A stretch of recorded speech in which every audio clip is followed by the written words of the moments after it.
Hello and welcome to Late Night Stories. Jacob Ellis had always been a seeker. From his childhood days in a quiet American town to his adult years spent reading books on philosophy, religion, and self-improvement, he had searched tirelessly for the meaning of life. He had spent countless Sundays in church, praying to an unseen force he hoped would answer his questions. Yet, despite his efforts, the answers remained elusive. One evening, as he sat alone in his dimly lit apartment, sipping coffee and staring at a pile of self-help books, he stumbled upon a peculiar passage in a book he had never finished. It spoke of God not as an external being, but as something within, the very essence of human imagination. With God, all things are possible, it read. And all things are possible to him who believes. The words stirred something deep inside him, an unsettling yet thrilling thought. Could it be that the divine presence he had searched for was within him all along? Was it possible that imagination itself was the creator of reality? With a mix of skepticism and curiosity, Jacob decided to put this idea to the test. Jacob had never considered himself particularly imaginative. He was logical, practical, a man who believed in hard work and tangible results. But if what he had read was true, then the unseen world of thought and belief shaped the visible world. His first experiment was simple. He decided to imagine receiving a letter from an old friend he hadn't spoken to in years. He closed his eyes and pictured the letter in his hands, feeling the texture of the paper, seeing his friend's handwriting, and even imagining the emotions he would feel upon reading it. He did this every night before bed for a week, then let it go, as the book suggested. A month passed, and Jacob had nearly forgotten about the exercise when he found an envelope in his mailbox. His heart pounded as he turned it over. His old friend's name was written on the return address.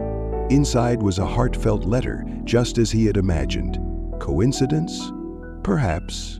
But Jacob couldn't shake the feeling that something more profound was at play. Encouraged, he began experimenting with bigger things. He imagined financial abundance, not by wishing for money to appear out of thin air, but by visualizing himself feeling financially secure and successful.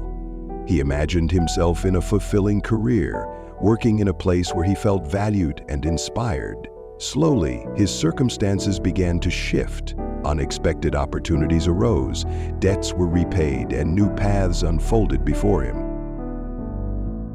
As he delved deeper, he started realizing the deeper implications of this discovery. If imagination was truly the creative force behind reality, then much of his past struggles had been the result of unconscious assumptions. He had spent years believing in lack, doubt, and limitation, and reality had faithfully mirrored those beliefs. But now, he had a choice. He could consciously shape his world from within. One evening, while sitting at a cafe, Jacob overheard a conversation between two men at a nearby table. One of them was lamenting his struggles, convinced that life was an uphill battle. The other, an older gentleman with a calm demeanor, leaned in and said, "What if I told you that the key to everything is already within you? That the only thing standing between you and the life you desire is the way you see yourself?"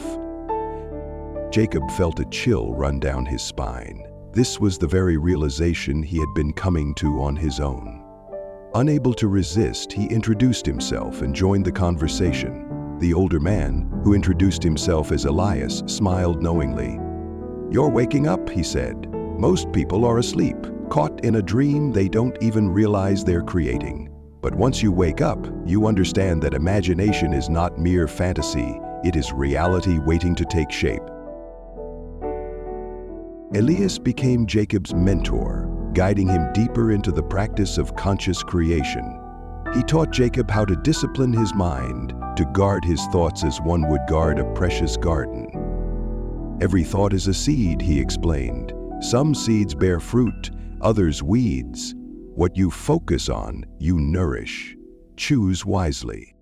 Jacob took this advice to heart. He became more aware of his inner dialogue, replacing doubts with certainty, fear with faith. He no longer prayed to a distant God, hoping for answers. Instead, he communed with the divine within, knowing that his imagination was the bridge between the unseen and the seen.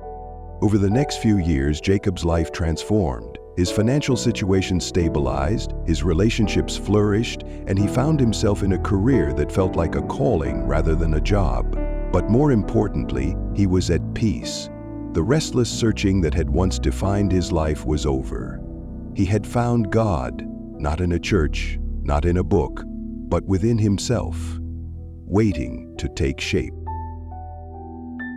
One day, as he stood in front of a classroom giving a lecture on the power of imagination, he looked out at his students, many of whom had come seeking answers, just as he once had. "Everything you seek is already within you," he told them. "The world is simply a mirror of what you hold in your imagination. Change your mind, and you change your reality. This is not magic. It is the fundamental law of existence." As the lecture ended and students lingered to ask questions, Jacob caught sight of Elias standing in the doorway, smiling. With a nod, Elias turned and walked away, disappearing into the crowd. Jacob knew he would likely never see him again, but it didn't matter. The lesson had been learned, the wisdom absorbed. He was now both the student and the teacher, and his journey was just beginning. And so, with renewed purpose, Jacob continued his path, not as a seeker but as a creator, fully awakened to the power within. One of the most profound lessons from Jacob's journey is that our imagination is the key to creating the life we desire, no matter our age. Many people spend their later years reflecting on the past, sometimes with regret or longing for what once was. However, the story teaches that life is not bound by what has already happened. It is shaped by what we choose to focus on in the present. It is never too late to dream anew, to envision a future filled with purpose, joy, and fulfillment. By embracing the power of imagination, we can cultivate gratitude, peace, and a sense of renewed possibility, proving that the mind remains our most powerful tool throughout every stage of life.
you.